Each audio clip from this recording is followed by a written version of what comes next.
కవినై కవితనై భార్యనై భర్తనై కవినై కవితనై భార్యనై భర్తనై మల్లెల దారిలో మంచు ఎడారిలో మల్లెల దారిలో మంచు ఎడారిలో పన్నీటి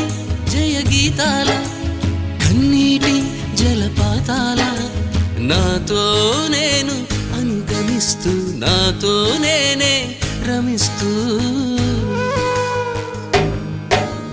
ఒంటరినై అనవరతం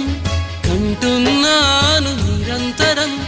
కలల్ని కథల్ని మాటల్ని పాటల్ని రంగుల్ని రంగవల్లుల్ని కావ్య కన్యల్ని ఆడపిల్లల్ని జగమంత కుటుంబం నాది